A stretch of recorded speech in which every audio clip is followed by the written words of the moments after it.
భావ మమతల భావ కవితలి శుభలేఖలు కావాలి, బ్రహ్మ కలిపిన జన్మముడులకు సుముహూర్తం రావాలి.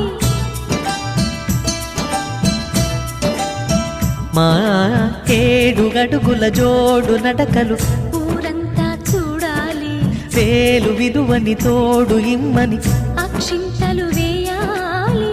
ఇన్నాళ్ళు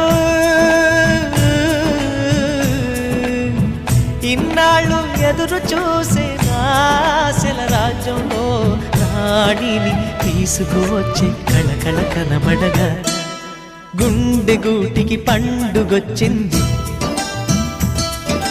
పండు వెన్నెల పంచుతుంది. మబ్బుల్లో జాబిల్లి ముంగిట్లో దిగుతుంది, నా ఇంట్లో దీపం పెడుతుంది.